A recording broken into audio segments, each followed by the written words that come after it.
Good evening and welcome back to 31 Horror Nights. It's October 20th and tonight's movie is Alone with Her. There really aren't that many found footage movies on the docket this year, but even so, I'm kind of surprised it took me this long to draw one.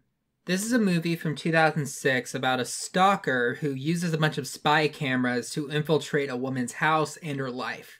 However, this guy probably doesn't know how to turn invisible and probably isn't part of a death cult, so this woman's doing better than the people from yesterday or the day before. It kind of reminds me of My Little Eye from last year's Horror Nights, except the person being recorded doesn't know that there are cameras everywhere. I feel like this is a common fear that a lot of people have, that people are watching them, spying on them through like their webcams and stuff like that. So the terror in this movie is just as relevant now as it was back then. I'm gonna go check it out and let you know what I think. I don't think I've ever been more uncomfortable watching a movie than with this one. I did not enjoy myself. I'm giving Alone with Her a 4 out of 10. This movie does intend to make the audience uncomfortable, but I'm not sure if they went about it in the right way. The cameraman is a stalker named Doug, and we know absolutely nothing about this guy. We don't even know if his name is actually Doug. The target is a young woman named Amy, and we soon know pretty much everything about her. I think that the best way to explain why I didn't like this film very much is to compare it to a very similar movie, the Poughkeepsie Tapes, which was in the Horror Nights from last year. That film is also deeply unsettling. In fact, if anything, it's even more disturbing. But the easiest distinction I can make between the two movies is that in the Poughkeepsie Tapes, there was some variety.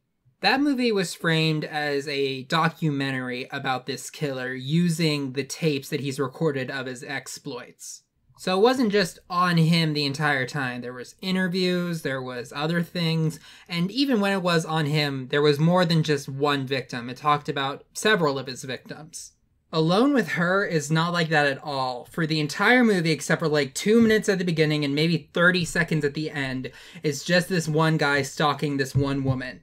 And it is uncomfortable to watch the entire time. And it's not just because this character's privacy is being invaded, it's also because of the stalker's motivation. Doug is not stalking Amy because he wants to kill her. Doug is stalking Amy because he's in love with her and wants her to be his girlfriend. Even though he did not know her at all when he first saw her and just decided, yep, this is the one. And he doesn't just spy on her, he uses the information that he gains from spying on her to try to convince her that they're soulmates. She'll watch a movie one weekend, and then when they next meet at the coffee shop, he'll say, oh, I was watching this movie that weekend. She'll listen to all the CDs of a certain band, he'll say he loves that band. And it only gets worse from there. That doesn't work, and he gets very, very angry about it. He's the kind of person who will literally just flip out when he's alone. He decides that he has to be her knight in shining armor to rescue her whenever bad things happen to her, and he makes the bad things happen to her that he saves her from.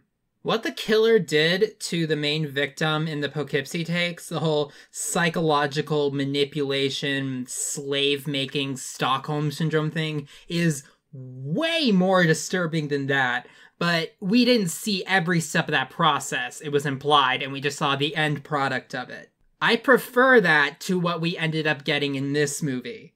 I just felt so bad for Amy's character, like to the level of C from The Invisible Man, but at least in that movie, she knew what was going on and was able to try to fight back. Alone with Her eventually just evolves into like the same 2 or 3 scenes on a loop. Doug does something horrible to Amy, Amy doesn't respond to it in the way that he wants, and then it just keeps going like that. It's not frustrating or low-key crazy-making like the killing of a sacred deer was. It just made me uncomfortable the whole time. I know what this movie is trying to do, and it accomplishes everything that it sets out to do, but I just wasn't here for it. If you want to see this sort of idea done better in a found footage movie, I would recommend the Poughkeepsie Tapes, because even though it's not more palatable, if anything it's less palatable, it's delivered in a more balanced way. And now I want to talk about a few spoilers. Things get to the point where Doug is stealing Amy's dog so that it could be lost for a long time and then find it for her. She finally, agrees to go there with him and they attempt to have sex, but then there's a moment that honestly is kind of funny. He has been so infatuated with her the entire movie, but when it's actually time to get down to business, he can't get it up. There's something almost poetic about that. She realizes that it's not working out, and she tries to let him down gently, but while he's trying to convince her, he accidentally lets something slip that he would have no way of actually knowing. Then all the beans get spilled, and she tries to run away from him, but he traps her in her bathroom. She does what a lot of women do in these movies, where they actually try to play along with it in an attempt to get the person's guard down. They did that in Be My Cat, for example, and it almost works, but he catches on and is able to catch her.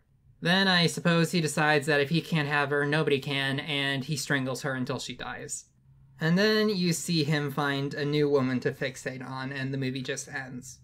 Apparently there was an alternate ending to this movie that was with the DVD where Amy is actually able to kill Doug.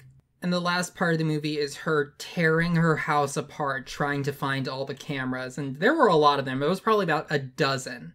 And also, I know that this is textbook found footage nitpick, but there were points where he was literally recording himself watching her on his monitor. I don't understand why he would want to do that. It's not even like an ego thing where he can watch it later, because if he wants to watch Amy, he can get live footage anytime he wants. While well acted and effective, I just did not have a fun time watching Alone with Her. There's a sort of satisfaction and catharsis to being scared that does not really extend to being uncomfortable. But that was just my take on this movie. Thank you for listening. I'll see you tomorrow.